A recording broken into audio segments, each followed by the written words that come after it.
Muy buenos días a todos, a todas, a todes. Muy buenos días, martes 18 de marzo de 2019, son las 12 horas 1 minuto.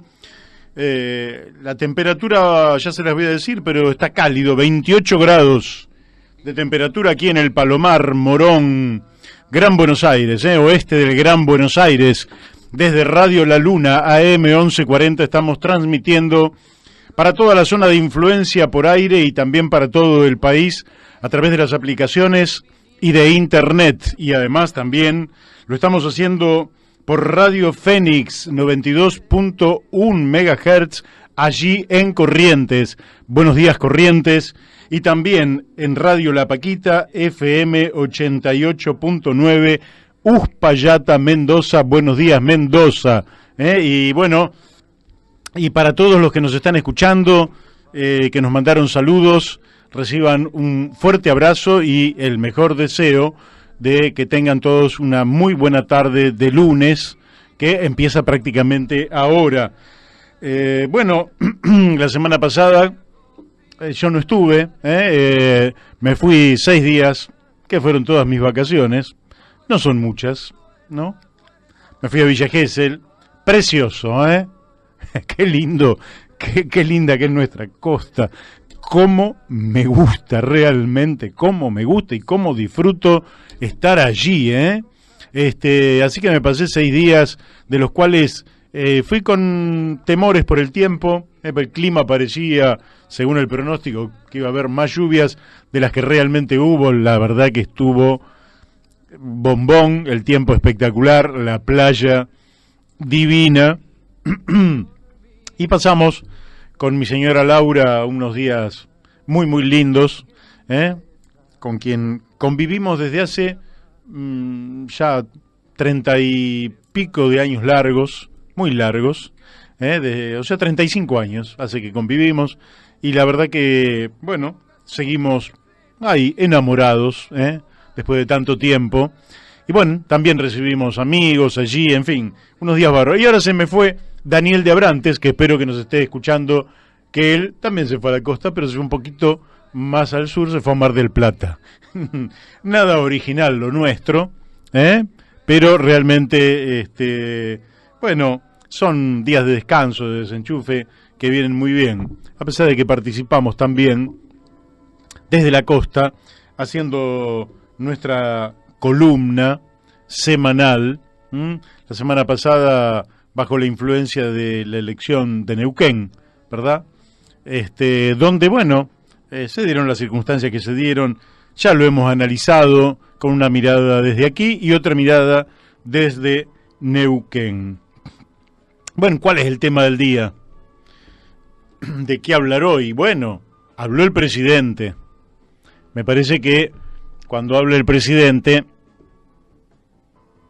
bueno, hay que escucharlo, ¿sí? Hay que escucharlo porque, bueno, porque lo eligió un sector, una franja de nuestro pueblo, que lo habrá elegido por convicción, algunos por mucha convicción, otros con pocas convicciones, otros por espanto, otros, vaya a saber, cuando los votos se cuentan en números muy grandes y allí tributan distintas expectativas, distintos sentimientos, a veces lo que lleva a votar por uno es el odio al otro, y eso parece que funciona en la Argentina, es decir, voto mucho menos por el amor que por el espanto me hace votar a A en lugar de B, o a B en lugar de A. Bueno, en fin, lo cierto es que es el presidente hasta el 9 de diciembre de este año. Digo 9 porque el 10 a las 0 hora asume el nuevo presidente, que puede ser el mismo u otro. Desde este programa, lógicamente, pensamos que debería ser otro. Ya Macri cumplió su mandato constitucional para ese entonces, lo habrá cumplido. Ese es un éxito de toda la República, es un éxito de la democracia argentina.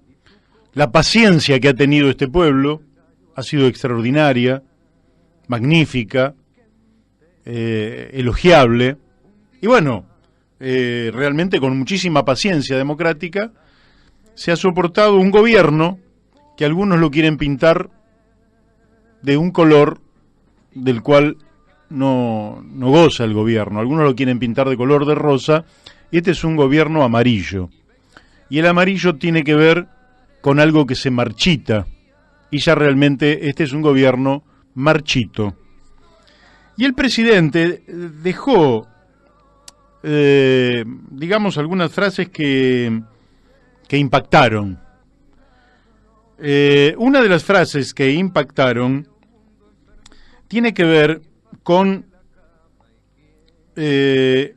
lo que dijo del padre de Franco Macri, que falleció hace muy pocos días, hace 15 días falleció.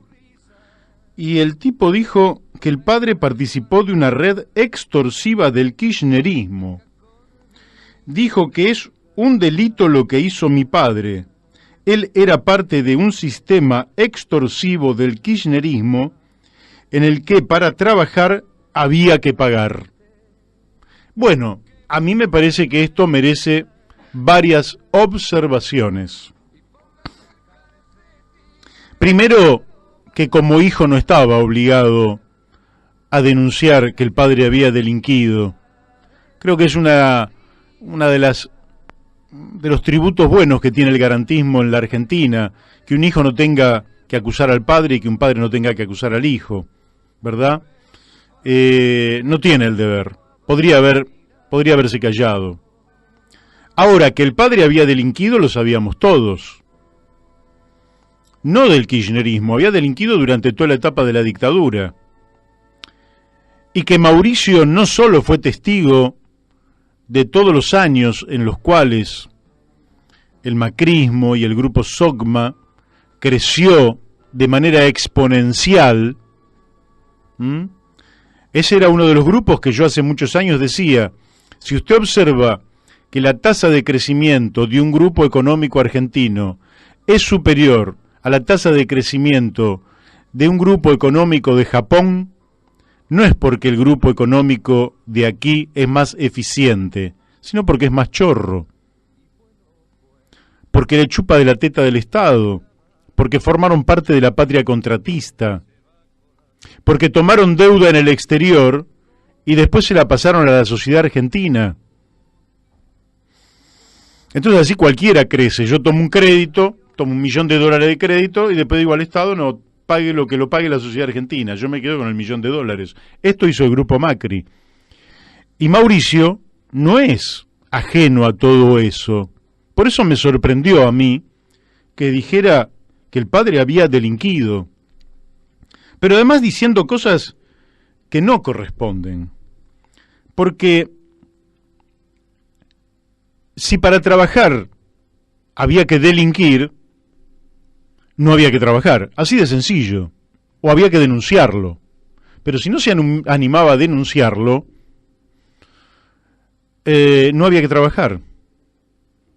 Quiero decir que cuando se habla de sistema extorsivo y cuando se habla de sistema, eso no exculpa a los actores de sus responsabilidades individuales. Me explico, porque si yo digo yo estaba dentro de un sistema delictivo en el cual yo no tenía responsabilidades y entonces íbamos a robar, pero como estaba dentro del sistema, el responsable es el sistema, quiero decir que esos son bandas, no sistemas. Y en todo caso, si una banda es un sistema, el sistema no exculpa de responsabilidades al que delinque. Me explico mejor. Esto se debatió allá por 1905 respecto de la obediencia debida. Quiere decir que si un soldado, por ejemplo, en el ejército, recibía de un superior, al cual lógicamente le debía el respeto y el mando que provenía del superior, porque el ejército es vertical en su dirección de mando, Si la orden era de naturaleza ilegal, Alfredo Palacios lo explicó en el Congreso de la Nación Argentina, no había orden de vida. Quiere decir que el soldado podía negarse a cumplir esa orden. Quiere decir, si por ejemplo el superior le decía que con un látigo le tenía que pegar en la espalda de un compañero porque no había hecho correctamente la rutina, y eso era ilegal, él podía negarse a hacerlo porque no había obediencia debida. Y dentro de un sistema no hay obediencia debida. De manera que Franco Macri delinquió porque quiso delinquir. Y no delinquió solamente dentro del sistema kirchnerista, sino en muchos anteriores, incluida la dictadura militar. Y los que vivimos en Morón, sabemos que Mauricio fue copartícipe también, porque muchos nos acordamos del escándalo de las cloacas, que fue el entramado entre Mauricio Macri y Juan Carlos Rousselot.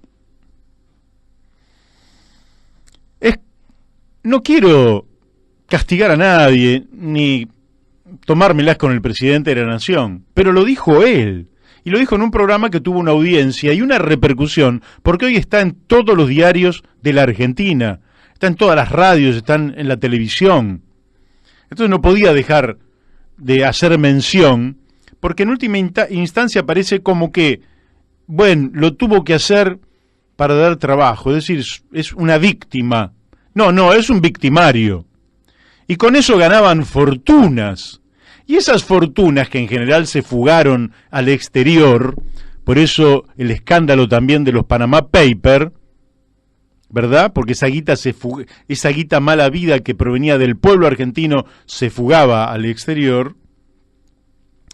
Realmente no eran víctimas, eran todos victimarios de nuestro pueblo. Entonces, Mauricio tiene el don de poner todo en el otro, pero nada menos que en el padre. Dicen las malas lenguas que los empresarios argentinos, esa cúpula, esa a la que Mauricio Macri le pidió el 1% del patrimonio para derrotar al kirchnerismo y para que hicieran grandes negocios, porque iban a recuperar no solo ese 1%, sino muchísimo más, y algunos de estos no solo no recuperaron, sino que perdieron, hoy se llevan muy mal con Mauricio Macri, porque si abandona al padre, mucho más los va a abandonar a ellos. Cosa que me parece bien, que no tenga ninguna actitud corporativa y de encubrimiento del delito. Pero evidentemente estamos en la ruptura del régimen allí en la cúpula. Quizás sea un servicio que termine haciendo Macri, quizás sin intención o con intención, pero que se rompa esa matriz corrupta en la cúpula del empresariado nacional, no de todo, de una parte, eso es una buena noticia. Y que no se vuelva a repetir esto de que a través de la corrupción se enriquecen, la verdad que me parece muy bueno. Hoy vamos a hablar con un especialista que es el doctor Martín Ángel Quintar, sobre un tema muy importante que es la extinción de dominio. Y le vamos a preguntar, y ya se lo adelanto al doctor Martín Ángel Quintar, por si nos está escuchando, ¿qué pasa con esta herencia de Franco Macri, si efectivamente, por lo menos una parte importante de ella, es fruto de actos delictivos que están, digamos, a confesión de parte, relevo de prueba? Es el propio Mauricio Macri el que ha dicho que esa fortuna se constituyó sobre actos delictivos. Así que le vamos a preguntar si esto extingue el dominio, con lo cual habría en la herencia un decaimiento, una mengua, un achique muy importante, con lo cual podría golpear a toda la familia. Así que bueno, ahí estuvo Mauricio hablando con Majul, ¿eh? Pero dijo otras cosas también. Dijo otras cosas que para mí muestran que la situación de la Argentina es problemática, porque como se puede llegar a la presidencia fruto de haber sido exitoso en Boca, o como ahora quiere Marcelo Tinelli llegar a cargos importantes del Estado, habiendo cortado, no sé, polleritas o bombachas en un programa que degradó a la mujer argentina, pero que es muy famoso el tipo. La verdad que esto le hace daño a la política. Esto le hace daño a la política. Porque entonces llega gente que no está preparada, que no se ha preparado, y que dice cosas porque las repite, las ha escuchado, las hace suyas. Y esto es lo que me parece que ocurrió también ayer. Cuando Macri, que también se saca de encima, dice que tenemos una fragilidad de nuestro sistema económico que viene de décadas. ¿Qué quiere decir? Esto sí puede ser cierto, pero ¿qué quiere decir? Quiero recordarles a los oyentes, a quienes están prestando atención a estas palabras, que hoy, bueno, me puedo explayar hoy. Quiero recordarles que siempre la herencia política es o regular o mala. ¿Por qué motivo? Porque si fuera buena, gana el oficialismo. Si las cosas en un momento, a los ojos, a los sentidos de los electores, las cosas están muy bien, la gente no cambia, porque nadie cambia lo que está muy bien. ¿Para qué lo va a cambiar? Entonces gana el oficialismo. Quiere decir que si siendo uno opositor le gana al oficialismo, que el oficialismo corre con ventaja porque tiene el Estado, tiene un montón de beneficios, todo el aparato de propaganda del Estado, si uno le gana, es efectivamente sencillo, porque las cosas andan regular. Entonces uno no puede después decir recibí una herencia. Así que ese tema, yo diría que Mauricio Macri lo deje de repetir. ¿Tenemos un llamado? ¿Con quién estoy hablando? Con Carlos Godoy. Carlos, qué gustazo. Muy bien. El gusto es mío también, ¿no? Estamos entrando en operaciones, en lenguaje militar, digamos. En la construcción somos bastante análogos en el uso de las palabras con la guerra, ¿no es cierto? Empieza una obra que es como empezar una batalla. Y bueno, el ejército tiene que estar bien alineado, la gente bien preparada y bien disciplinada para que todo funcione. Organizado la logística, el frente definido, la táctica. Muy bien. Todo ese tipo de cosas.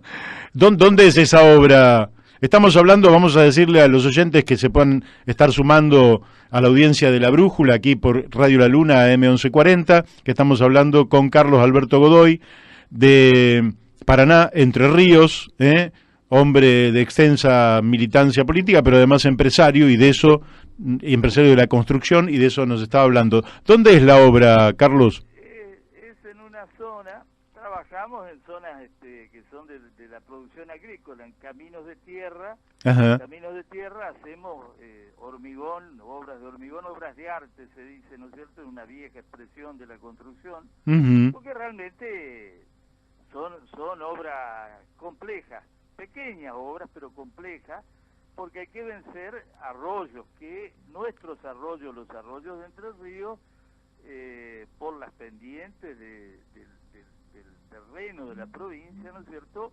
cuando llueve mucho, y también por situaciones nuevas que se dan con la tecnología actual de la agricultura, ¿no es cierto? El uso de los agroquímicos crea como una película sobre la tierra y no absorbe la tierra el el agua, ¿no es cierto? Claro. De la misma manera, rebota el agua y va hacia los caminos. Los caminos se transforman en cauces de arroyo, de arroyos circunstanciales, arroyos que trabajan durante horas o días, ¿no es cierto? Bueno, esas obras son muy importantes para la producción agrícola. En Entre Ríos son muy importantes este tipo de obras. Y esas obras no se detienen por la crisis, aunque la crisis es muy grande, ¿no es cierto? Pero bueno, justamente porque están ligadas a sacar la producción, la cosecha, ¿no? Y una cosecha récord. Claro, una gran cosecha este año. ¿Entre Ríos también tiene buena cosecha? Sí, las lluvias han venido muy bien al maíz fundamentalmente, ¿no es cierto? A la soja también, a la soja, a lo que le llaman la soja de segunda, que se planta después del trigo. Ajá. Es decir, la soja de segunda sí. se planta creo que en enero, es decir, eso va a dar sus muy buenos rendimientos, no como lo que le llaman la soja de primera, pero buenos rendimientos. No sé, todos los agricultores sacan 2 cosechas y no sé, con esa soja de segunda, no sé si no son 3 cosechas en el año, las intercosechas que le llaman, ¿no es cierto?, entre un cultivo y el otro, por ahí esas cosechas extraordinarias que se hacen, esas siembras extraordinarias, mejor dicho, me parece que intersiembra le llaman. Me parece que puede ser una tercera siembra, una tercera cosecha. Por eso va a ser tan grande también la cosecha actual, ¿no es cierto? Se dice que va a llegar a 137 millones, están hablando ahora. Impresionante. Impresionante. Sí, así. A pesar de eso, entrando en tema, ¿no es cierto?, el tema económico, que estamos en el tema económico, la crisis no termina de definir su piso, ¿no es cierto? La noticia más interesante, me parece, yo voy a improvisar bastante hoy, lo aclaro, ¿no es cierto? Lo digo por esta situación que describí al principio. Me parece que el dato fundamental que hay que analizar es el del 3,8, el número de la inflación en febrero, ¿no es cierto? Que yo diría que hay varios elementos, pero un elemento principal, a priori, diría yo, que hay que ver en el número de la inflación, son dos meses que la inflación sube. Vuelve a tener desde el número de diciembre, el número de enero fue más alto y el número de febrero es más alto que el de enero. Así es. Y sin embargo tenemos 6 meses de base monetaria cero, que significa también base monetaria cero. Y base monetaria cero significa también que es la moneda, el conjunto de la moneda, lo que le llaman base monetaria, que son todos los billetes que están en circulación, más los depósitos a la vista en los bancos. Sí. Es decir, no se consideran los plazos fijos, los depósitos, las cajas de ahorro, no están consideradas en ese volumen. Ese dinero, si se mantiene sin crear nuevo dinero, sin emisión, por la propia devaluación del peso, va siendo de menos valor medido en moneda constante.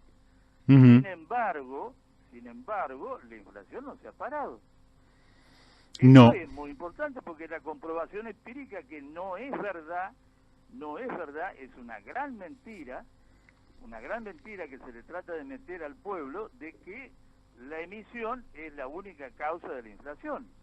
Bueno, ahí Mario Blecher dice que hay que revisar eso, aparece tardíamente, pero también dice que hay que revisar eso porque efectivamente no es la única causa, ni mucho menos, pero también hay quienes dicen, Carlos, que las LELIQ, aunque restan pesos hoy, son promesas de mayor emisión mañana. Claro. Y entonces generan una tasa de interés, recordémoslo, hoy está en el 64% esa tasa de interés que le pagan a los bancos, bancos que a su vez pagan solo el 38, es el número de la tasa de interés que le pagan a los ahorristas que depositan en plazo fijo. ¿Quién pudiera ganar esa plata sin hacer nada, no? Sí, ese 64% es dinero que va a tener que emitir el Banco Central para pagar esos intereses. Hace unos años, en este momento no, se consideraba por lo menos como déficit cuasi fiscal. Claro. Esa palabra, yo te invito a hacer memoria, a tratar de registrar. En los últimos tiempos no la escuchamos. Nadie, ni del gobierno, ni de la oposición, ni de la derecha, habla del déficit cuasi fiscal, que realmente, como lo acabas de decir,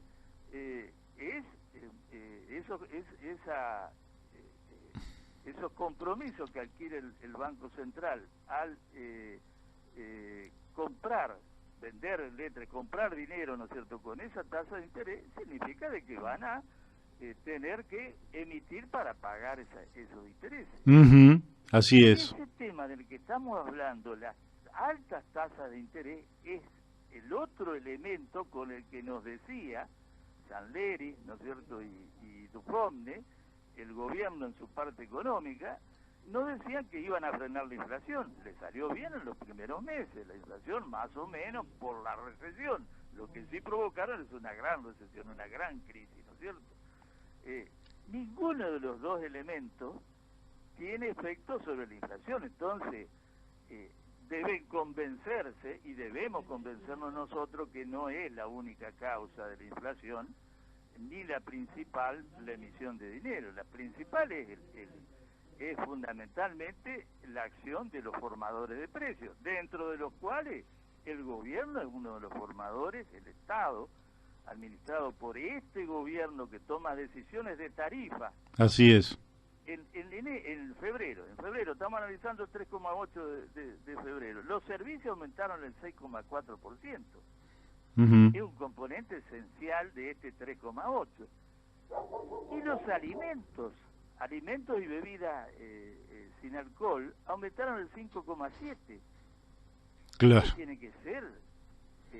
Si están los alimentos y bebidas al 5,7 y los servicios, tiene que ser el grueso, el 80% del gasto de una familia promedio, de una familia media, ni hablar de las familias más pobres. Las familias más pobres por ahí ni siquiera pagan servicios, nosotros porque están enganchados, y el 100% de su gasto es alimentos, el 100% de los gastos de la familia. Con lo cual tuvieron una inflación mayor que la clase media o la clase media alta. Sí, y es mayor, es más que el 3,8.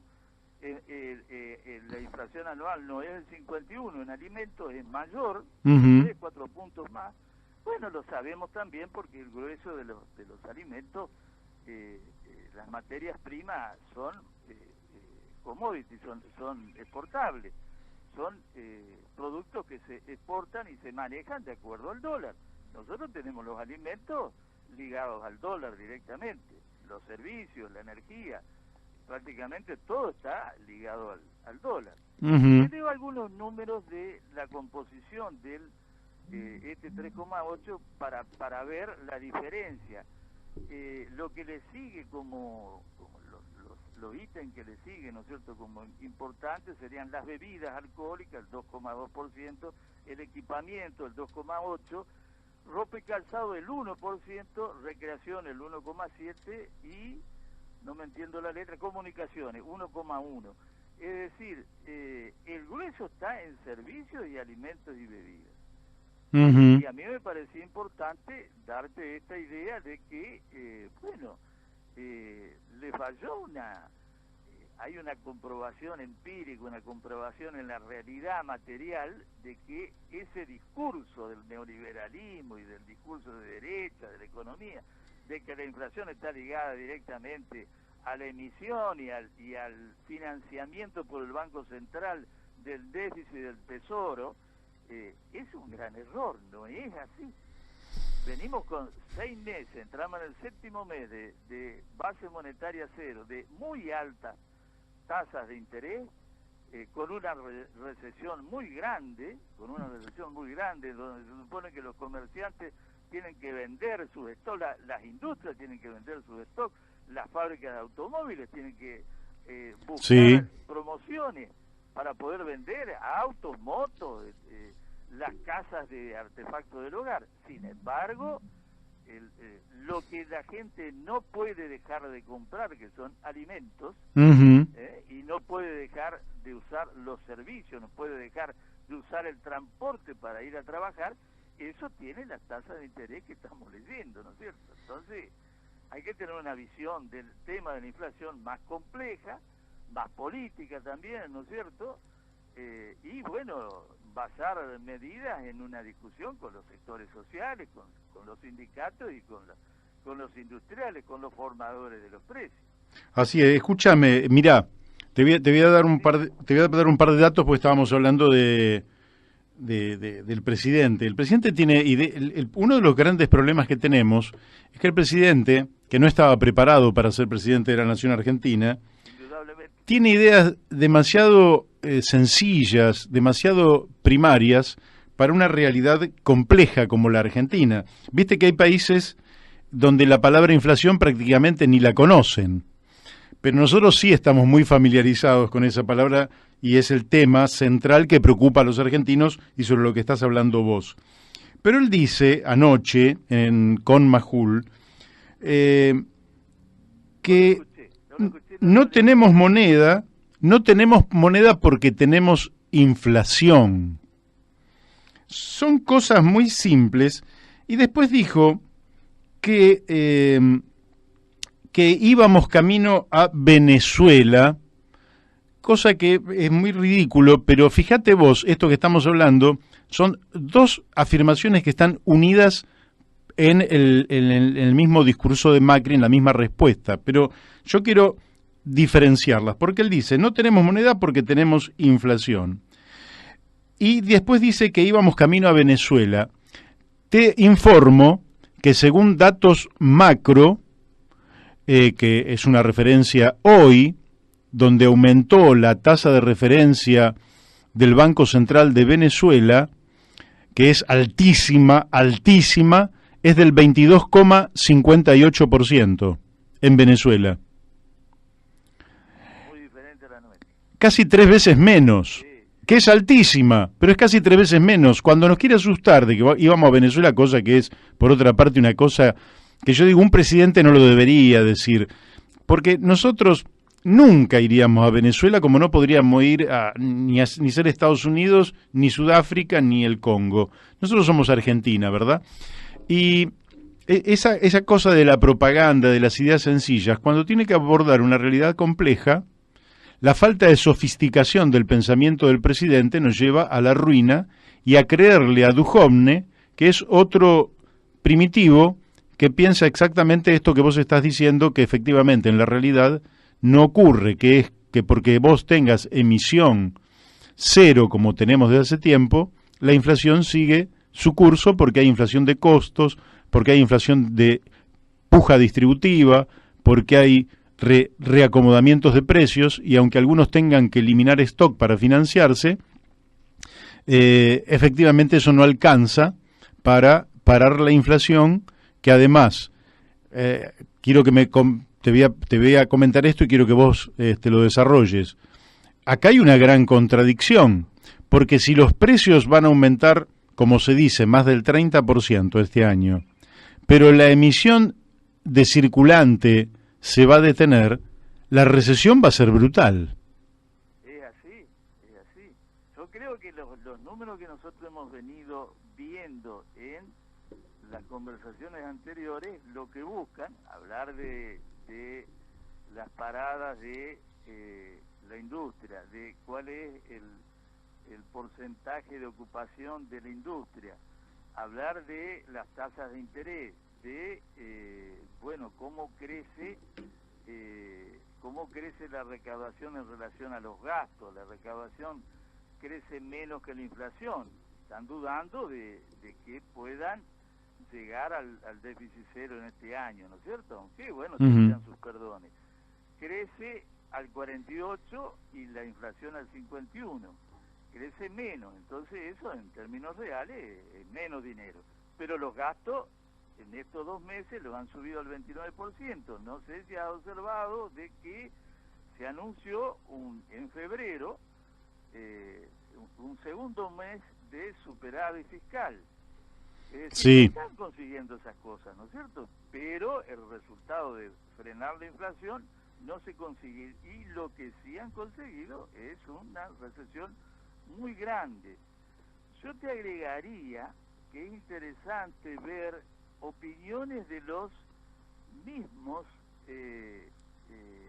cerebros del propio tanque de ideas, no lo quiero decir en inglés, ¿no es cierto? Uh-huh.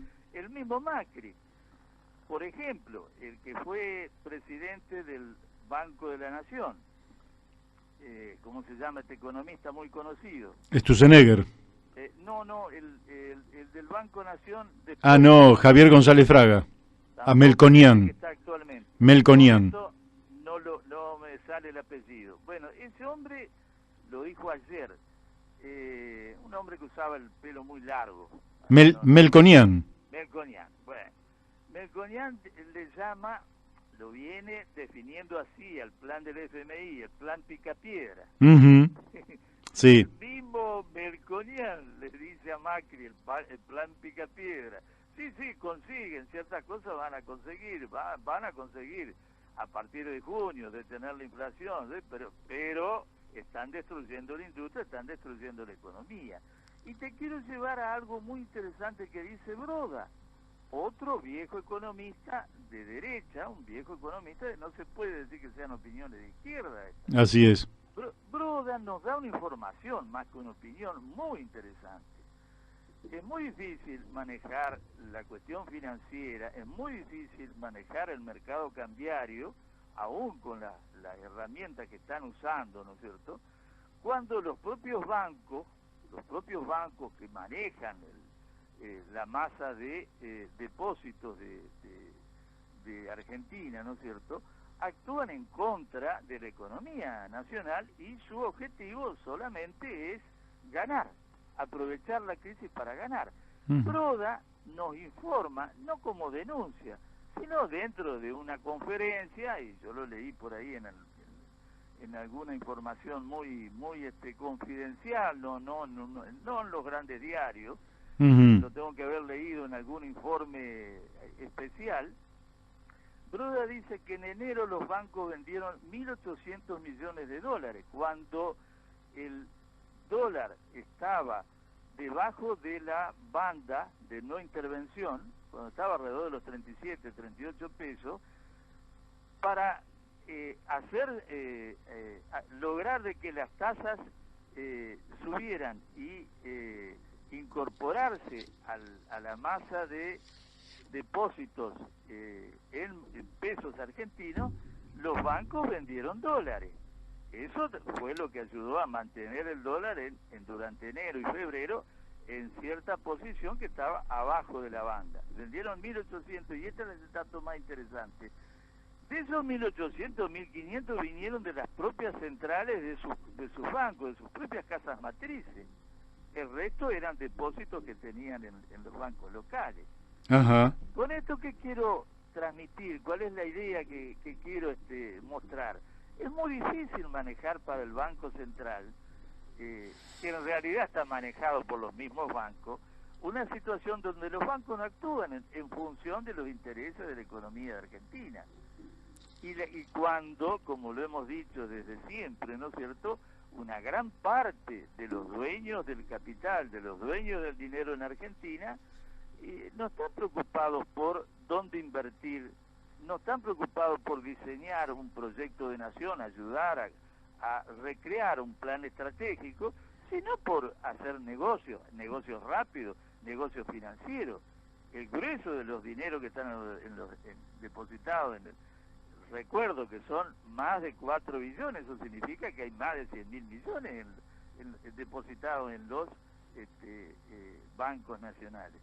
Ese dinero está dedicado hoy, el grueso de ese dinero, al negocio financiero, a la bicicleta. De la especulación financiera. Sí. Popular que simplifica, ahí sí que conviene simplificar.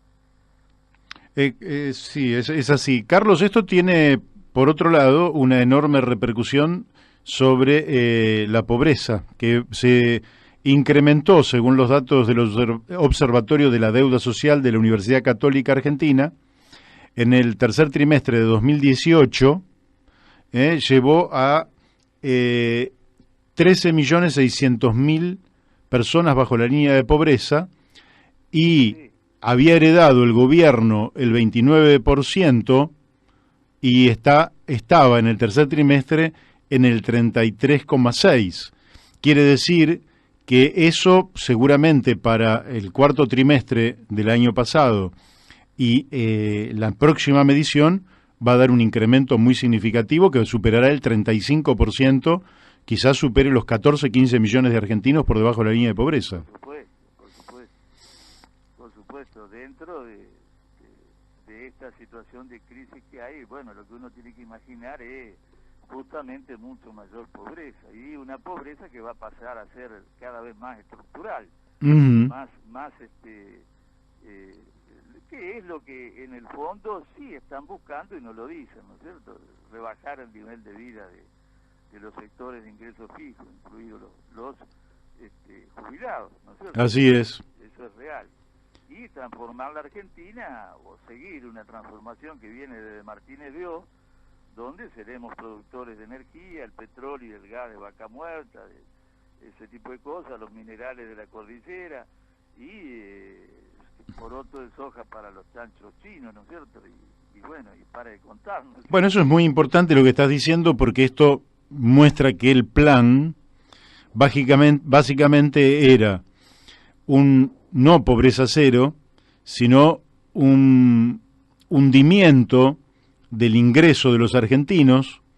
Por eso ellos insisten en que se gasta mucho, y cuando uno mira quiénes gastan mucho, para ellos gastan mucho los jubilados que viven con 10.000 pesos, gastan mucho los trabajadores que ganan 25.000 pesos, gastan mucho. Sin embargo, ellos que ganan millones y millones, ellos no sienten que gasten mucho. Es decir, que acá hay este partido de los ricos organizados, que es el PRO, y que es realmente quien gobierna la Argentina. La gobierna para los ricos en el marco no de un proyecto de país, sino de un modelo, como bien decís vos, de factoría neocolonial, con algunas áreas, ¿no?, que vos decís, Vaca Muerta, la soja, el litio, proveedores de materias primas que da para que 10 millones de argentinos vivan muy bien y 35 se hundan inexorablemente. ¿Cómo ves vos frente a este panorama? Porque una cosa es lo que se dijo en campaña, una cosa es el optimismo vacío que transmite Macri y otra cosa es la realidad. ¿Cómo ves la irrupción de un hombre como Roberto Lavagna, que da la impresión de que es el que más le preocupa al gobierno, porque ya hay una chorrera de ataques de todo tipo, de toda naturaleza? Yo he escuchado los motes más inverosímiles de estalinista, montonero, fascista, corrupto, cosas que jamás había escuchado. Ahora que está creciendo en las encuestas, le tiran con munición pesada y le dicen cuánta barbaridad anda por el camino, la dicen, y tengo todo esto documentado. ¿Qué pensás que podría hacer Lavagna en una etapa como la actual? Bueno, yo creo que si lo atacan a Lavagna tienen que tener sus razones y su información muy fidedigna, fundamentalmente, bueno, los estudios, las encuestas, ¿no es cierto?, sobre la opinión sobre su imagen. Yo, como te dije alguna vez, pienso que tan importante como la figura de Lavagna es la demanda de una figura como la de él, ¿no es cierto? La demanda que hay, que yo creo que es muy fuerte, muy extensa, muy amplia socialmente, y donde hay mucho de ilusión, como siempre, como ocurre en cualquier imagen electoral. Hay mucho de ilusión, de esperanza, que son dos cosas distintas, ¿no es cierto? Y de ilusión, porque bueno, es algo más irracional. Mucha gente se imagina algo mágico, ¿no es cierto? Bueno, este hombre va a resolver. No es tan sencillo resolver. No es tan sencillo. Y yo yo siempre haciendo una analogía con el 2003, 2002, 2003, recuerdo algo que en el momento no lo veíamos, era muy difícil verlo porque nos alumbrábamos con la luz que empezamos a ver al final del túnel y no veíamos que en el mismo momento la gente había dejado de comprar muchas cosas, caía su nivel de vida, se producía un gran ajuste en el pueblo y eso se está produciendo ahora. Entonces el que venga a gobernar va a gobernar sobre un gran ajuste. Eso yo creo que hay que decirlo, no es tanto la magia de un gran economista, un economista que sí tiene relaciones fundamentalmente con la banca europea, con los gobiernos europeos, tiene su experiencia, ¿no es cierto? Pero yo creo que lo fundamental se está produciendo ahora. Una reactivación de la economía se puede producir sobre la base de un gran ajuste en el nivel de vida de la gente, y sobre eso que venimos hablando de que, como en el 2002, más abajo que el 2002, la mitad de la industria no está usando su capacidad, entonces sin necesidad de inversiones, volver a trabajar la industria textil, la industria de alimentos, a un nivel para el mercado interno, como fue en el 2002, 2003, 2004, es factible. No hay que ser muy mago para eso, ¿no es cierto? Lo que yo reclamo es la falta de un proyecto nacional que, por supuesto, que sea de integración de la nación también, ¿no es cierto? Porque siempre nos olvidamos, no solo de integración social, pero nos olvidamos de que la nación nuestra es un territorio más grande, muy grande, es el 8º del mundo y que no está integrado. Así es, sí. Quien recorra la gran geografía de Argentina va a ver zonas del norte que no tienen nada que ver con el litoral o con la pampa húmeda que se le llama, ¿no es cierto? Recorrer sus rutas ya uno ve otra cosa, ve otra geografía en los edificios, en las construcciones y en la sociedad, otra vida, otro país parece que fueran, ¿no es cierto? Sí, sí, sí. Yo te diría, para tener una idea así con ejemplo, los bolivianos, con ser un país que parte de un nivel mucho más pobre que Argentina, tienen sus riquezas, ¿no es cierto?, sus riquezas minerales, tienen litio como tiene Chile y como tiene Argentina, donde está el grueso del litio del mundo. Ellos no están haciendo arreglos con grandes mineras extranjeras para extraer el litio y que se lo lleven a procesarlo, a refinarlo a otro lugar del mundo. Ellos están instalando industrias para llegar a hacer baterías para los autos eléctricos. Así es, que es lo que debió haber hecho Argentina. ¿Cómo? Es lo que debió haber hecho Argentina, Chile y Bolivia, pero los tres países podrían haber hecho una asociación y ser los grandes proveedores de batería de litio en el mundo. Claro. Nosotros dejamos llevar a la India y a la China el mineral de oro que se saca de alumbrera, que se saca de las minas de la cordillera, eso baja por ferrocarril hasta Rosario, eso no se procesa. Con ese mineral de oro se van 50, 60 minerales que hoy son tan valiosos, o quizás más valiosos que el oro, porque intervienen en el proceso de fabricación de los celulares, de las computadoras, de una serie de avances, ¿no es cierto? En el caso déjame que te diga lo siguiente, porque ya tenemos los últimos 3 minutos, pero fíjate que déjame que te diga lo siguiente. He tomado contacto y va a salir en el mes de abril con el fiscal de Tucumán, Gustavo Gómez. Gustavo Gómez es el fiscal que hizo justamente la investigación sobre esto que vos estás mencionando, cuando ese barroducto que llegaba con minerales hasta Tucumán, ahí se cargaba en tren hasta el puerto de San Martín de Rosario, y de ahí se iba en buque a Canadá. Cuando se rompe, toma muestras del barro, los manda a analizar y encuentra que los tipos solamente decían llevarse oro, plata y cobre, y se llevaban en realidad 63 minerales, que es lo que vos decís. Quiere decir que nos robaban. Eso está totalmente documentado, con lo cual, y le vamos a preguntar a él para que nos lo diga con más claridad, porque él es el fiscal interviniente en esa causa, los denunció, entre otras cosas, por contrabando, porque los tipos se llevaban 60 minerales, algunos más caros que el oro, sin declararlos.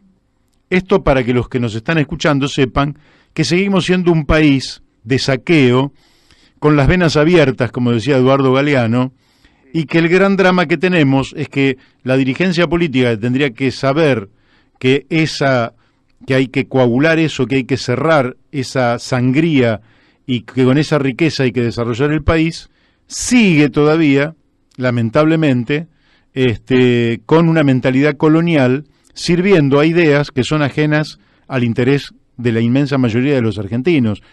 Esto me parece que hay que digamos, reafirmarlo, porque muchas veces en las palabras se pierde lo que está ocurriendo. Lo que Macri llama estructura está bastante equivocado. Son en general efectos y no causas. No tenemos evaluación correcta, no se valora la riqueza que hay en la cordillera y cómo se le está explotando, ¿no es cierto?, y cómo se está yendo.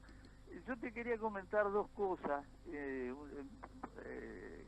Otro ejemplo de Bolivia. Bolivia tiene una parte está en territorio brasilero, ¿no es cierto?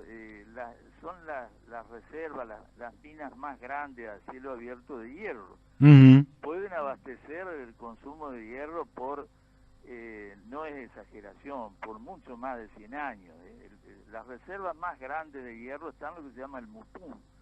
El Mutún son cerros que están cerca de las nacientes del río Paraguay. Se uh-huh. conecta con la hidrovía, con el Paraguay desemboca en el Paraná, ¿no es cierto? Así es. Bueno, de paso comento, el general Sabio, cuando en el 47, por encargo de Perón, el presidente era Perón, ¿no es cierto?, en el año 47, el general Sabio crea desarrolla un plan siderúrgico, localiza el futuro alto horno de Argentina sobre el Paraná, pensando en la explotación del Mutún, y eso hace 72 años, los años que tengo yo. Uh-huh.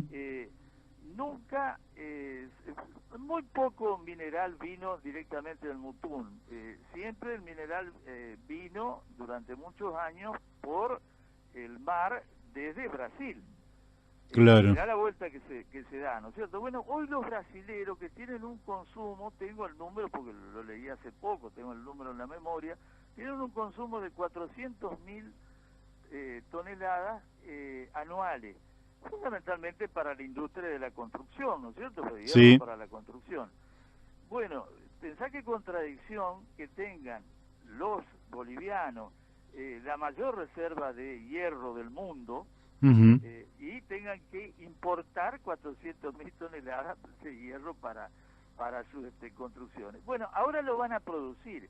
Han hecho un arreglo con una empresa china que le transfiere tecnología, no solo construye los hornos, ¿no es cierto?, sino que le transfiere tecnología, le va a transferir luego la gestión de la fábrica, el manejo de la fábrica, va a preparar gente para eso, y van a llegar a producir, a laminar ya después, ¿no es cierto?, producen hierro primario y pues laminan, hacen acero y laminan hierro para la construcción y autoabastecerse.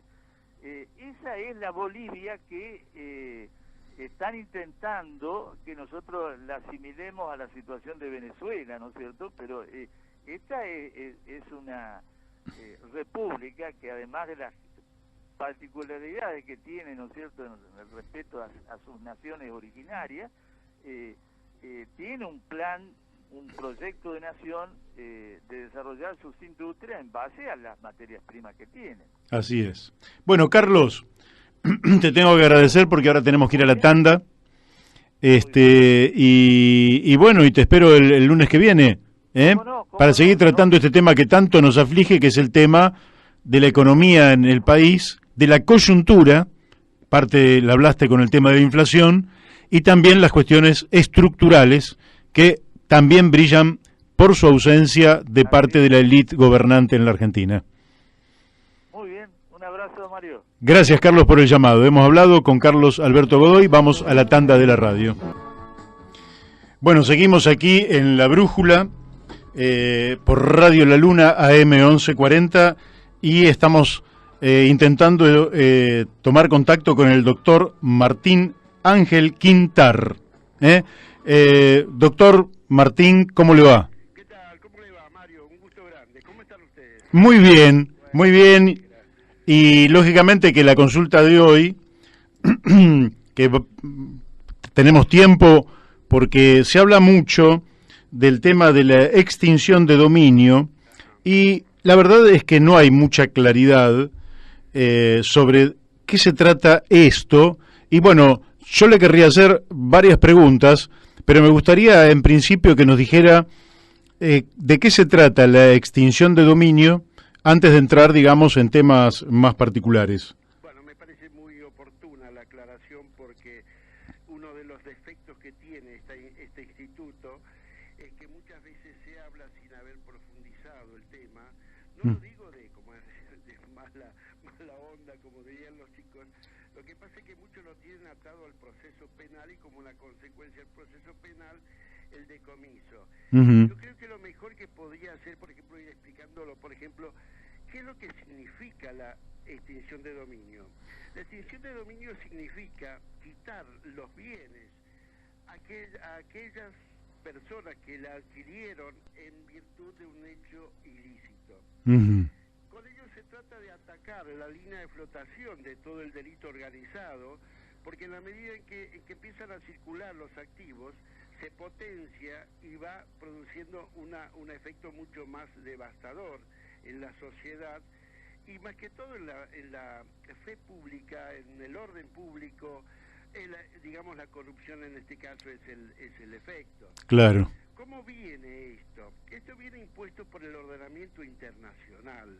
O sea, la ONU, después de todos los grandes problemas que han tenido en México, y lo tienen en Colombia, inclusive han realizado una ley marco en la cual se tendrían que ir reglando todas las disposiciones legales en cada uno de los estados parte.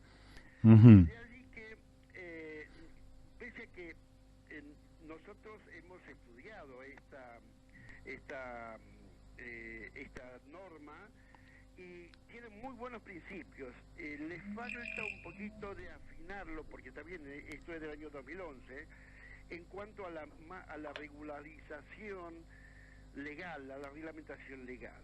Bueno, entonces, nosotros lo que hicimos fue que, tomamos como base, le estoy hablando del trabajo que hemos realizado en la Convención Radical, en la Comisión de Justicia, que hemos publicado un libro también. Ajá. Entonces ahí nosotros hemos estudiado lo que ocurrió en Colombia, que es lo más atendible para una buena regulación, y después todo lo que fue el dictamen de diputados, el dictamen del Senado, un proyecto de Pinedo, y también el decreto de necesidad de urgencia último. Todo eso está compilado en un libro. Eso está explicado sucintamente en el libro, pero sí nosotros lo tenemos más desarrollado. Esto es mucho, digamos, en un libro no se puede exponer tanto como es el proyecto, los fundamentos y todo eso, pero sí, conceptualmente lo podemos desarrollar mucho mejor. Por ejemplo, le digo esto. Colombia ha tenido en el año, después de Escobar Gaviria y todo el delito organizado en ese país, ellos han incorporado la figura de extinción de dominio en la Constitución, sancionaron la ley 333, y no les resultó. ¿Por qué? Porque siempre estaba atada al proceso penal. Los procesos penales en todos lados son engorrosos, y además determinan muchas garantías para los acusados, a los demandados, y entonces es una cosa de no terminar, nunca, jamás. En nuestro caso, en nuestro país, es inviable, ¿por qué? Porque los casos de corrupción es del 2% nomás llegan a las resoluciones después de 20, 25 años, como ha pasado con el caso de Menem, etcétera, etcétera. Claro. Entonces nosotros hemos tomado esa iniciativa, ¿por qué? Porque después de eso fracasado, ese intento de regularlo en Colombia, llamaron a una junta de notables y realizaron otro texto, esto que se aprobó en el año 2003. No tampoco caminó hasta que la Corte del Supremo Tribunal de Colombia determinó que no se podía equiparar la adquisición legal como corresponde, como todos la conocemos, de aquel que trabajó toda su vida y fue ahorrando para comprar su vivienda, con aquella que se produce de alguien que no tiene trabajo y de pronto hace una exhibición de todos sus bienes adquiridos sin justificar el origen. Entonces ahí establecieron una pauta en la que determinamos el origen lícito o el ilícito de la adquisición. Claro. Nosotros, con el tema de diputados, es muy pobre en cuanto a lo que es la esquematización de una ley, en donde tiene que haber una sistematización. No puede haber errores de confundir conceptos jurídicos en una norma legal, porque eso empeja todo lo que pudiera llegar a tener de buena intención una ley. No se puede equivocar el concepto competencia con legitimación. Claro, qué bárbaro. Es mucho más complicada, pero les voy a decir esto. Nosotros definimos en el proyecto el objeto. ¿Qué es el objeto de la ley? Es quitarle el dominio de aquellas personas que han adquirido en forma ilegal. Perfecto. ¿Cuál es el objetivo de la ley? Que eso también hay que marcarlo. El objetivo de la ley está expresado en la ley. Decimos que es tratar de frenar la circulación de los activos ilícitos y además generar en la sociedad una sensación de rechazo hacia ese tipo de actividad, también con la certeza de que si algo se adquiere ilegalmente conduce a una extinción. Nosotros también decimos, esta ley ampara a la adquisición legal, como lo viene haciendo el sistema legal del artículo 17 de la Constitución. El artículo 17 de la Constitución dice que la ley, digamos que la propiedad es inviolable, y además el artículo 14 de la Constitución dice que todos los derechos se gozan y disfrutan de acuerdo a las leyes que reglamentan su ejercicio. Nosotros consideramos que la ley de extinción de dominio es una de las formas de regulación de un derecho común como es el de la propiedad, digamos, el derecho común de cómo se adquiere, digamos. Entonces no hay ninguna norma que entorpezca el tema del derecho constitucional de propiedad. Simplemente estamos diciendo esto sí y aquello no. Nosotros en un artículo decimos que la adquisición legal tiene protección y la adquisición ilegal no. Nosotros, hay un autor que se llama Manuel Atienza, dice, lo que pasa es que nosotros siempre hemos legislado para la gente buena. Supongamos de que todas las cosas se hacen de buena fe y bueno, si hay algún error del camino, algún vicio, se revé la situación. Pero también no hemos llegado a cerrar el tema en lo que es el hombre malo, digamos, aquel que hace las cosas fuera de la ley y encima se ampara en la benignidad de las leyes. Claro. Entonces, eso es lo que nosotros tratamos de ver, es que diferenciar lo que es adquisición legal de la que es adquisición ilegal. Bueno, yo le quiero preguntar porque lógicamente que se cae hoy en particular se cae de madura esta pregunta que tiene que ver con hechos concretos. Por ejemplo, anoche el presidente de la Nación en su entrevista con Luis Majul planteó que el padre que falleció hace pocos días y que nosotros decíamos no tenía ninguna obligación él de denunciar a su padre, la verdad, aparte por la relación familiar y porque hace tan poco que murió. Él dice que es un delito lo que hizo mi padre. Él era parte de un sistema extorsivo del kirchnerismo en el que para trabajar había que pagar. Ahora bien, la riqueza proveniente de un acto delictivo, que al mismo tiempo es parte de una herencia en este momento, ¿en qué situación queda eso? Bueno, En el marco, digamos, de la propuesta de ley. Esto no es ley en la actualidad todavía. nosotros consideramos que estamos hablando de seguramente el patrimonio del papá de Macri debe ser mucho más, digamos, no obedece a un solo acto de adquisición. Efectivamente. Claro, hay muchas cosas, pero digamos puntualmente si hubiera un acto en el cual se hubiera determinado alguna pauta de enriquecimiento o de acrecentamiento sin justificación del patrimonio, es perfectamente atacable. Nosotros hemos logrado apartar del sistema penal en este proyecto que nosotros presentamos, porque nosotros consideramos que la naturaleza jurídica de la adquisición ilegal es, y camino a extinción, es la de un acto nulo. O sea, la ley ya prevé cuál es el destino de los actos nulos. Los actos se anulan, digamos, cuando tienen una nulidad absoluta, se anulan hoy y tiene efectos al momento de la realización del acto. O sea que no hablamos de retroactividad de la ley, que es una de las cosas que pretenden imponer a aquellos que están interesados en que no camine, gente del peronismo, de los K particularmente, y también en alguna medida, hasta yo creo, y tengo la sospecha que en el PRO tampoco están muy propensos a abrir el panorama en esto, ¿no? Claro. Que así, si puntualmente pudiera llegar a determinarse una situación, es perfectamente atacable. Algunos dicen que, no sé si de buena o de mala fe, y por eso la consulta, a alguien que es un especialista en la materia, que con el Código Civil alcanzaría para esta extinción de dominio. Eso lo he planteado como primera medida yo, ¿por qué? Porque nosotros, fíjense ustedes, leyendo así entre las varias cosas, los peruanos tienen una norma que dice que el Ministerio Público en defensa de la legalidad puede pedir la anulación de este tipo de actos, ¿no es cierto? Nosotros también en el nuevo código lo tenemos a eso, y es más, siempre lo hemos tenido.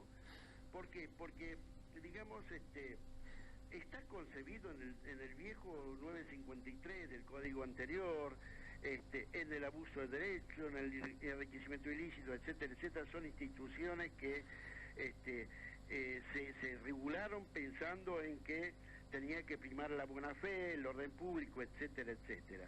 Lo que pasa es que nunca se ha podido lograr el aspecto más necesario acá, que es la legitimación. Si A tiene un negocio con B y le comete una trampa, digamos a B, B tiene acción para pedirle a B tiene acción para pedirle a A que le devuelva lo que se llevó injustamente. Claro. En el contexto global donde hay varias cosas, no aparece muy claramente quién es B, el legitimado para decir esto no es tuyo. Nosotros creamos también que también el proyecto del código del diputado lo hace, crea un organismo que se llama Administración de Bienes en Extinción de Dominio. El defecto que tiene el de diputados, el de Senado y todo eso, es que no le otorgan legitimación. No le dicen, anda vos que estás autorizado a pedir lo que no es de él, lo que es de todos, digamos, ¿no es cierto?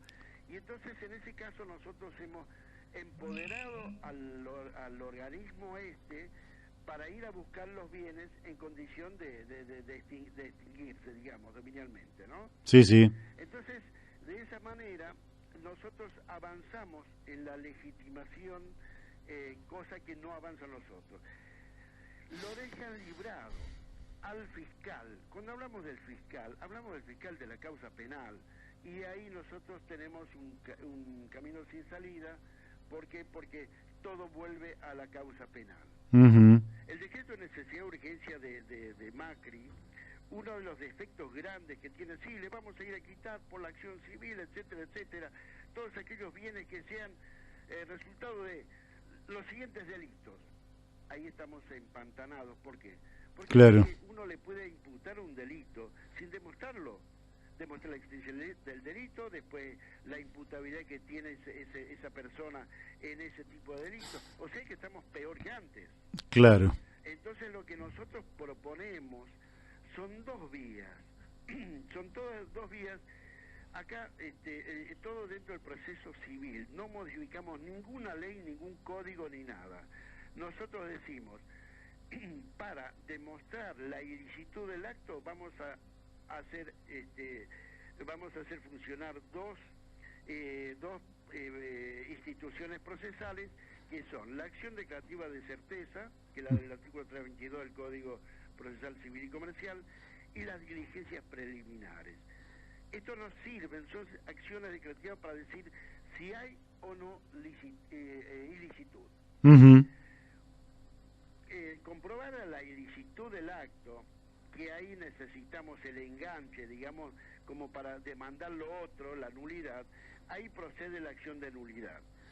Son procedimientos establecidos en el Código Procesal Civil y Comercial, que son las normas del proceso sumarísimo, que son las que sigue el amparo. Tiene pocos días de apelación, tiene pocos días para contestar la demanda, es decir, todo eso está aclarado. No modificamos ningún artículo porque consideramos innecesario, porque como bien lo decía, en el andamiaje de todo lo que es la estructura legal de la Argentina, nosotros tendríamos que tener una muy buena digamos justicia, cosa que no la tenemos lamentablemente, porque además creo que hay una interpretación muy laxa de lo que es la legalidad. Claro. En el libro que nosotros hacemos también, hacemos un aporte sobre la crisis de la legalidad en la Argentina, porque los jueces interpretan de acuerdo a su manera de ver, y además el nuevo código les otorgó una facultad de resolver las cuestiones de forma razonablemente fundada, con lo cual es bastante amplia digamos las disposiciones que tienen los jueces para resolver. Claro. Pero en este caso nosotros decimos, bueno, demostramos eso y actuamos de esta manera. ¿Quién es el legitimado? La administración de bienes de la extinción de dominio. Y además, apenas iniciamos el proceso, nombramos un curador a los bienes para evitar el deterioro, para la disposición más segura si en caso de deterioro, etcétera, etcétera. Está bien. Pasamos por la cuestión penal. Si hay motivo para una causa penal, se dirigirá a todos los antecedentes para que se promueva. Si existe ya una causa penal, se interviene directamente en la causa penal y decimos, vamos a ver qué pasa con los bienes. Bien. Bueno, me parece muy, muy claro. Sí, tengo un par de preguntas más. Una, en general, ¿cómo funcionaría un blanqueo? Los blanqueos son siempre, la palabra casi nos induce a pensarlo, de dineros en negro, cuyos orígenes no conocemos. Por eso creo que los estados no deberían llevar a situaciones de esta naturaleza, y los blanqueos no me parece que sean adecuados. Pero hecho el blanqueo, ¿qué ocurre con esos bienes? ¿Ya quedan inmunes a cualquier situación de extinción de dominio? Bueno, esa es una muy buena pregunta que además no lo hemos resuelto, y seguramente como tenemos una gran amplitud de criterios, yo creo que una de las cosas que tendríamos que incorporar es en todo caso que el instituto, el organismo de aplicación de la extinción de dominio sea consultada en todo trámite de blanqueo. Me parece muy saludable la pregunta y además muy clarificadora, porque eso nos permitiría también mantener, digamos, la pureza del instituto, ¿no? Porque claro. Si no, mañana aparece, bueno, blanqueamos todo, entonces aparecen por fuera burlando la buena fe de la sociedad, ¿no es cierto? Nosotros queremos que por fin se haga posible afianzar la justicia, aquel mandato popular que no ha sido efectivo. Nosotros tenemos una profusión de leyes que muchas veces no se cumplen, cosa que no pasa en el sistema inglés, pero claro, ellos funcionan de otra manera, ¿no es cierto? Y nosotros tenemos una grave crisis con lo que es la ley y el respeto hacia la ley, ¿no es cierto? Sí. Y porque nosotros cuando decimos el objetivo, esta ley va para esto, entonces que todos sepamos que esta es una ley que tiene un objetivo, es tratar de impactar sobre las conductas potencialmente delictivas también, ¿no? Efectivamente. Ahora, la última pregunta de mi parte, y desde ya estamos hablando para quienes han olvidado su nombre, con el doctor Martín Ángel Quintar, que realmente ha trabajado en el tema extinción de dominio, y es algo que nos interesa mucho, porque efectivamente sería la posibilidad de, dicho vulgarmente, recuperar para la sociedad lo que algunos individuos, a través de acciones delictivas, han incorporado a su patrimonio. Perfecto, me parece correcta la apreciación. Sí. Bueno, ahora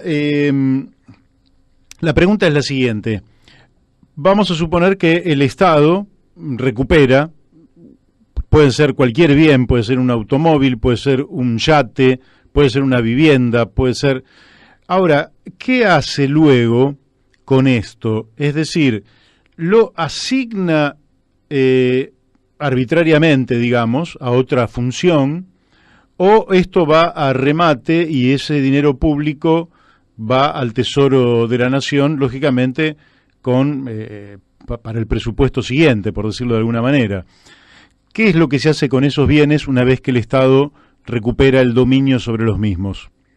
Bueno, nosotros tenemos también planteado eso, porque también, digamos, asignar a un automotor de alta gama al patrullaje me parece que es un despropósito. Eso justamente el organismo de aplicación tiene la facultad de administrar, e inclusive también hablamos de un fideicomiso de todos los bienes en extinción de dominio, para posibilitar digamos una mayor utilización económica de eso.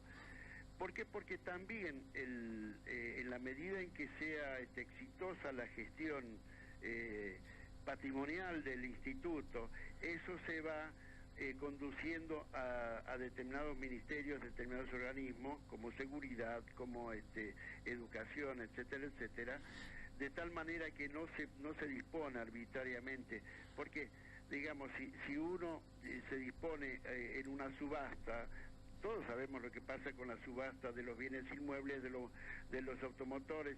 Si hay una liga que va y le pone el precio y de ahí no pasamos. Digamos, también está previsto que se deba propiciar una administración eficiente para que los recursos tengan una aplicación, una utilización para fines, como digo, de seguridad, etcétera, etcétera, ¿no? Bien. Bueno, ya el tiempo se nos ha ido, desde ya muchísimas gracias, y va la última. Muchas veces se dice, muchas veces con lo robado también se exagera, ¿verdad? Sí. Y entonces da la impresión de que recuperando lo robado se van a resolver los problemas del futuro.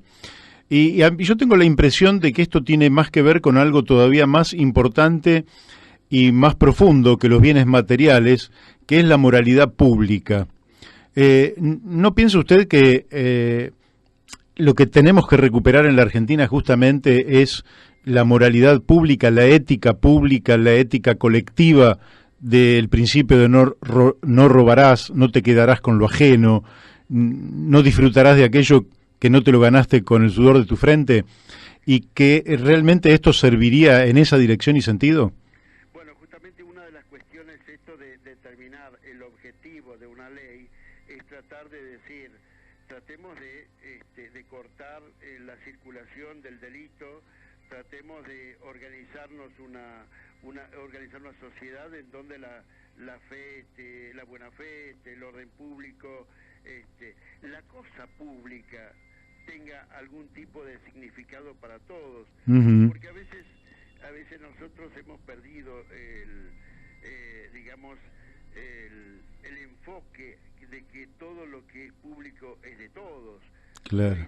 Ocasionalmente me acuerdo de una película de cómo es ahí Juancito decía dice, ahora el general no me quiere recibir, dice, porque dice que yo robo. ¿Cómo voy a robar si somos dueños de todo? Es decir, ese todismo creo que es nefasto, y lamentablemente nosotros debemos apartarnos para hacer una sociedad mucho más justa de todo aquello que echa ley, echa la trampa, o como eso, utilizar únicamente, digamos, perseguir un fin del beneficio y que nadie nos pida cuentas. Eso es uno de los problemas que también ha generado uno de los trabajos que hemos presentado, que es la ley de sentencia írrita. Es una manera de controlar los jueces que están absolutamente desbocados, que están absolutamente privilegiados en todo sentido, no pagan impuestos, trabajan de 7:30 a 1:30 de la tarde y nadie les puede decir nada, hacen y dicen lo que quieren, hicieron la ley, el código es producto del Código Civil, es producto de ellos, escriben los libros, interpretan la jurisprudencia, dicen cómo van a resolver, así que son los dueños y señores de la legalidad en Argentina, y ese es uno de los temas que también tenemos que ver. Hay varias cosas para ordenar una sociedad desde lo ético, desde lo moral, ¿no es cierto? Porque estamos desbordados. Bueno, Martín, no será la última vez que nos pongamos en contacto, y desde ya muchísimas gracias. Bueno, muy amable. Hasta siempre. Buenas tardes, hasta luego. Hasta luego. Bueno, hemos hablado con el doctor Martín Ángel Quintar sobre extinción de dominio, un principio muy importante, no solo para recuperar lo robado, sino también para generar una sociedad moralmente más elevada que nos permita vivir mejor a todos los argentinos. Pasamos un tema y volvemos aquí en La Brújula por Radio La Luna. Seguimos aquí en La Brújula por Radio La Luna. Estamos comunicados con Leandro del Hospital Piñero. Buenas tardes, Leandro. Hola, buenas tardes, Mario. ¿Cómo va? Bueno, un gusto comunicarme con vos, y respecto de este tema de enfermería y la profesión, ¿qué novedades tenés? ¿Qué es lo que tenés para comunicarle a la audiencia? Sí, hasta ahora la única novedad que tenemos es un portazo de SUTECBA junto con el gobierno. Nos sacó un acta paritaria 319 en la cual ellos plantean 8 puntos que para ellos son mejoras para enfermería, pero la realidad es que nos siguen discriminando. Es una segunda discriminación, porque nosotros lo que estamos pidiendo es ingresar a la carrera 60-35 de profesionales de la salud. Lejos de eso, lo que hicieron es acordar un acta paritaria precarizadora, porque la verdad que no nos modifica, nos empeora aún la situación, porque en las paritarias próximas no sabemos con qué nos vamos a encontrar. Ya que hicieron un acta paritaria previa, no sabemos qué va a suceder con dicha paritaria. Yo te pediría lo siguiente, porque sí. El que nos está escuchando, vos hablás de números, pero no entiende muy bien. Decir, sí, aunque sea sintéticamente, ¿cuál es la situación actual? ¿Cuál es la que ustedes aspiran a llegar como profesionales? ¿Y cuál es este aparentemente acuerdo entre SUTECBA y el gobierno para precarizar la profesión de ustedes? ¿Por qué no nos haces una pequeña descripción? Sí, mira, el reclamo inicial nuestro, el principal, es que nos incluyan a la carrera 60-35, de la cual fuimos excluidos aquel 1 de noviembre de 2018. Recuerdo, sí. Esto es una carrera que regula a todos los profesionales de la salud. Nos discriminaron, no nos ingresaron.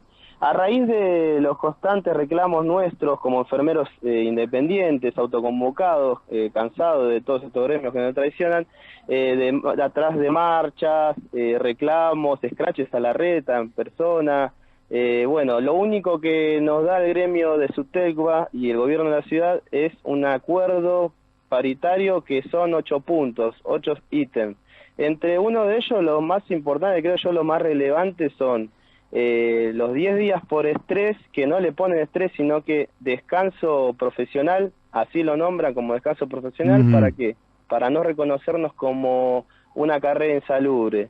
Claro. Y el otro punto relevante es que en julio recién de este año nos van a dar una suma de 800 pesos para los auxiliares, 1.200 pesos para los profesionales y 1.700 pesos para los licenciados.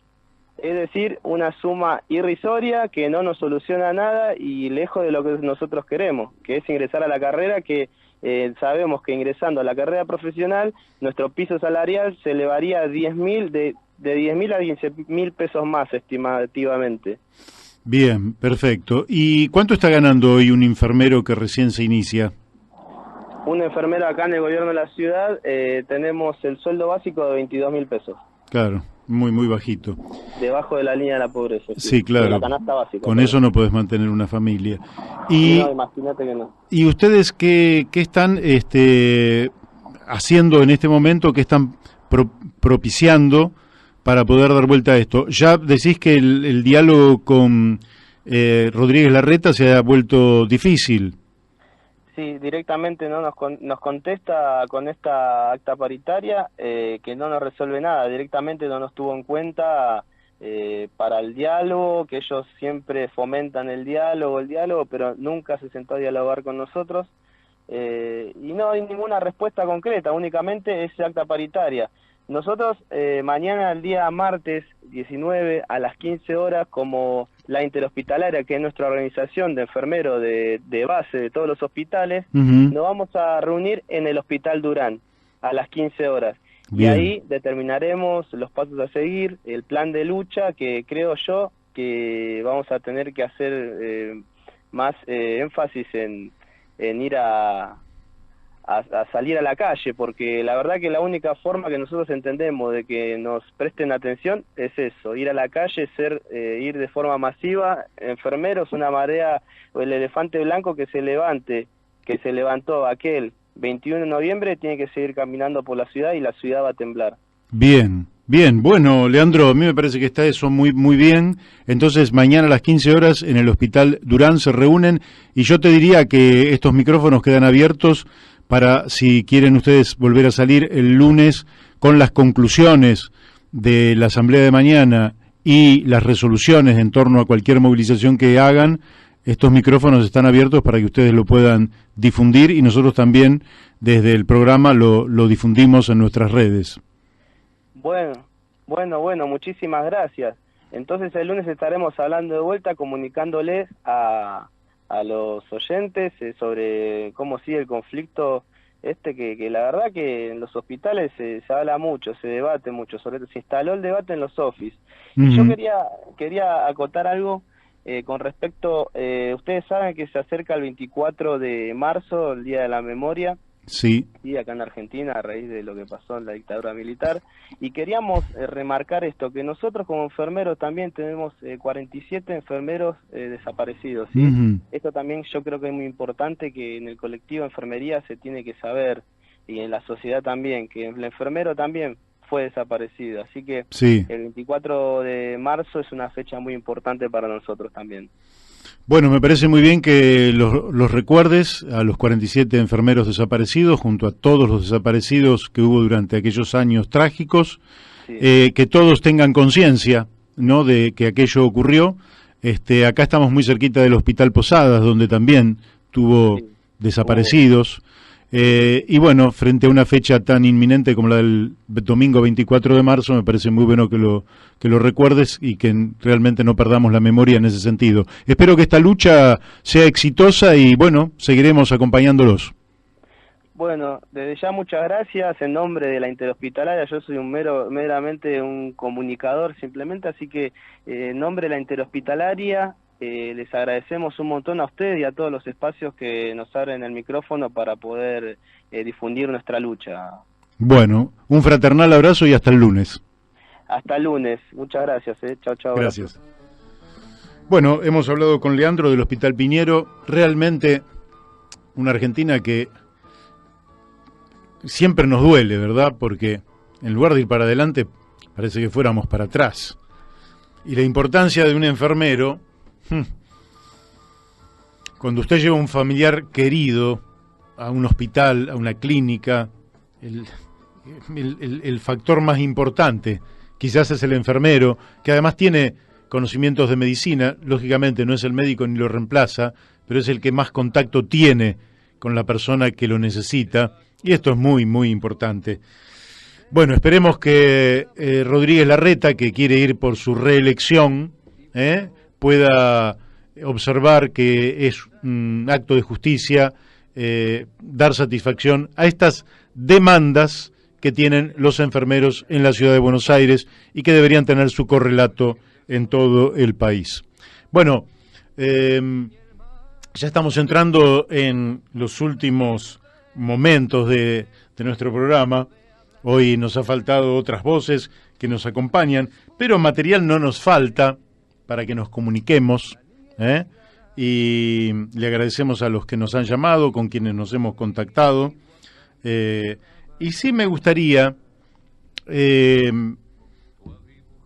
cerrar el día de hoy con un editorial que escribió ayer Jorge Fernández Díaz en el diario La Nación, que se llama El bananismo de Macri y la fórmula mágica de la baña.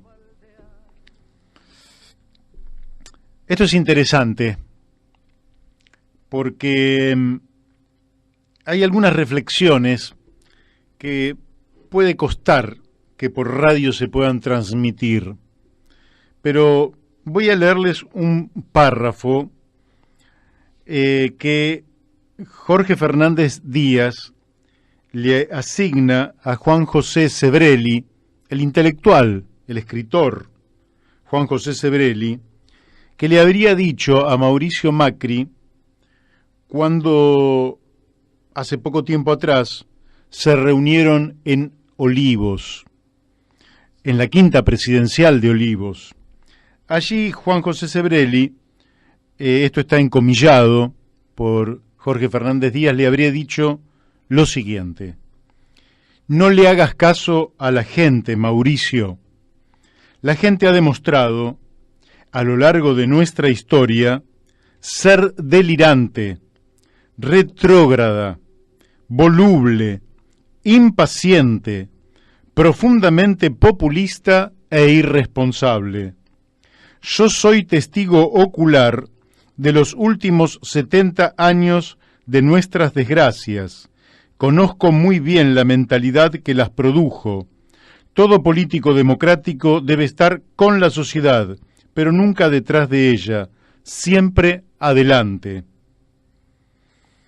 Y dice Juan José Sebrelli entonces que el mal que padecemos viene básicamente de la gente, que uno podría decir pueblo, población, ¿verdad? Y que habría una mentalidad, según Sebrelli, que es una mentalidad delirante, retrógrada, voluble, impaciente, populista e irresponsable. Este hombre le tiene asco a la gente. Juan José Sebrelli. Si el presidente se va a hacer asesorar por gente que realmente no quiere a la gente, realmente no va a ir por buen camino.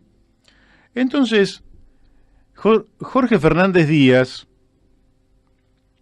le termina asignando, junto con Sebrelli, y se lo dicen al presidente y lo publican en La Nación, los fracasos en la Argentina a la gente. Pero ¿qué ocurre? ellos tienen muy poco contacto con la gente, con el pueblo. Algunos, es mi caso, por haber atendido un mostrador durante más de 30 años, he tenido contacto con miles de personas, algunos de oficio, como albañiles, electricistas, arquitectos, pintores, plomeros, en fin, con oficios, con profesiones en algunos casos, en otros con el consumidor final que venía a la ferretería a comprar los fines de semana, por ejemplo, gente que era oficinista, gente que era enfermera, gente que era el tintorero, gente que era comerciante, gente que trabajaba, en fin, en lo más diverso. Nunca encontré a nadie delirante, retrógrado, voluble, impaciente, populista e irresponsable. Viajo en los trenes, hablo muchas veces con la gente, espero el tren en la estación, por ahí me encuentro con algunas personas y conversamos. Viajo en colectivo, estoy en la calle, nunca vi gente delirante, retrógrada, etcétera.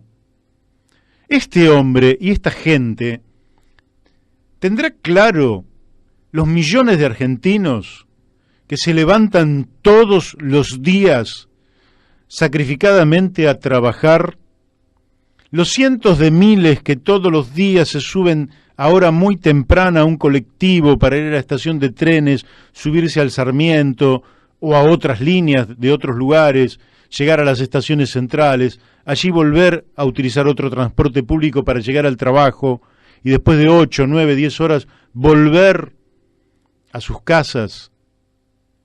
Y que a veces esta gente cansada, agotada, con ingresos que no le alcanzan para mantener a la familia, pide por un derecho y pretender que ese derecho es delirante, es retrógrado, es voluble, es populista e irresponsable.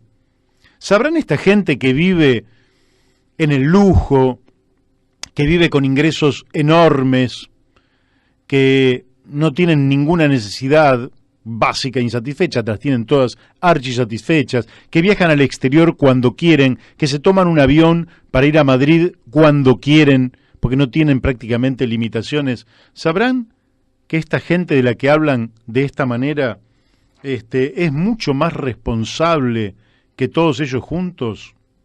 Esto es lamentable, porque esto es poner que el tema no es el fracaso de la élite, son ellos los que fracasan, son incompetentes, no es la mentalidad de la gente, es la incompetencia de los que conducen el problema de la Argentina, no es la gente. Lógicamente que la gente quiere vivir mejor y le reclama a los gobiernos vivir mejor, y lógicamente que cuando se ve la incompetencia de este gobierno que premia a los bancos con cantidades monstruosas de dinero, porque bien lo dijo Carlos Alberto Godoy, están cobrando del Banco Central del Estado el 64% y le pagan a los que depositan el dinero en plazo fijo el 38%. 26 puntos se comen los bancos sin hacer absolutamente nada, se los garantiza el Estado. Mientras que el hombre que trabaja, mientras que el hombre que tiene un taller, un comercio o lo que fuera, para ganar un peso, se las ve negras. Entonces no está el problema en los que trabajan. Jorge Fernández Díaz, Juan José Sebrelli, Mauricio Macri, el problema está en la incompetencia de los que conducen los destinos de la Argentina. Pero fíjense que en la misma nota editorial, todas las bondades las pone Jorge Fernández Díaz en el diario La Nación del día de ayer. En el gobierno dice ponerles proa al déficit fiscal, al disparate tarifario, a la cartelización de la obra pública, a la mafia sindical, a la cultura prebendaria, al negocio narco de la policía, al aislamiento internacional, a la impunidad política, levantar el cepo judicial y permitir que se procese a las principales corporaciones privadas, poner presos a gremialistas multimillonarios y hacer todo esto sin escribanías legislativas ni mayorías automáticas en la Corte Suprema. Todo esto serían que, lógicamente, todo el mundo más o menos puede participar de estas cosas. Esto está atribuido al gobierno de Mauricio Macri. Está totalmente confundido. Primero, porque no bajaron el déficit fiscal. Segundo, porque el disparate tarifario es llevar las tarifas para que el pueblo pague lo que no se puede pagar y para que las empresas ganen en cantidades inusitadas, inmorales y corruptas. La cartelización de la obra pública no la destruyeron, y hay estudios que demuestran que es falso eso de que están pagando más barato que con el anterior gobierno. Con las mafias sindicales están conviviendo. La cultura prebendaria es la que le achaca Mauricio Macri al padre en el día de ayer, etcétera, etcétera. Pero cierro con esto. Dice el título: El bananismo de Macri y la fórmula mágica de Labaña. Evidentemente ahora se las han tomado con Roberto Labaña. Yo no soy quien para defender a Roberto Labaña, ni sé si se va a presentar como candidato a presidente, de manera que, pero de pronto me encuentro con una catarata por todos lados, desde el presidente de la República, pasando por sus escribas, como Jorge Fernández Díaz, pasando por todo tipo de mensajito que va en los tweets o van por WhatsApp, se hablan barbaridades de las que nunca se había hablado de Roberto Labaña. Y entonces vemos que en el diario Clarín de ayer, la empresa Sinopsis, cuando observa la intención de voto en distintos escenarios, en un balotaje, se encuentra que cuando Mauricio Macri va contra Roberto Labaña, Mauricio Macri saca el 41% en el balotaje, ya en la última, en noviembre, saca el 41.1% y Labaña el 58.9%. Quiere decir que está perdiendo por cerca de 20 puntos Mauricio Macri frente a Roberto Labaña. Y creo que esto es lo que justifica toda esta diatriba y todo este ataque sistemático sobre Roberto Labaña. Si tienen algo que decir, realmente lo hubieran dicho antes. Si tienen que denunciar corrupción, lo hubieran hecho en la justicia. No puede ser que en el momento en que, frente al fracaso económico de este gobierno, fracaso en toda la línea, y la verdad es que todos los parámetros dan para peor, hoy hemos hablado de muchos, inflación, desocupación, pobreza, etcétera, que cuando todo le da mal en economía y el pueblo está poniendo los ojos sobre una persona que manejó, digamos, adecuadamente la economía argentina entre el 2002 y el 2006, le tiren con munición pesada, realmente habla muy mal del gobierno. El gobierno debería decir por qué sus propuestas son mejores. El problema del gobierno es que hasta aquí dijo cuáles eran sus propuestas y cuáles iban a ser los resultados. Y todos los resultados fueron al revés. De manera que el problema del gobierno no es, como dice el presidente, dejar de hacer pronósticos porque todos le dan mal. Incluso la inflación este año la calcularon en el 23% y va a dar más del 30%. Sino, lo que debería hacer el gobierno en los pocos meses que le quedan es convocar a las fuerzas económicas, políticas, sociales, sindicales y observar cuáles son las medidas adecuadas para salir de esta crisis que, si bien tiene una parte que es heredada de las administraciones anteriores, la mayor parte de la crisis que estamos sufriendo los argentinos es responsabilidad de este gobierno. Y este gobierno, que no tiene las soluciones en sus manos, las debería buscar a través del diálogo. Cuando uno no sabe, debe recurrir a otros, y entonces entre todos es probable que podamos sacar a la Argentina adelante. Si algo tiene de beneficio Roberto Labaña, no es que sea un sábelo todo o que de un día para el otro va a resolver las cosas, o como dice el escriba de Macri, Jorge Fernández Díaz, fórmulas mágicas de Roberto Labaña. No, es simplemente que ha dicho que tenemos que ir a la unidad de los argentinos y a mesas de consenso, de diálogo, para que entre todos podamos establecer políticas de Estado que terminen por resolver los gravísimos problemas entre los cuales todavía convivimos la inmensa mayoría de los argentinos.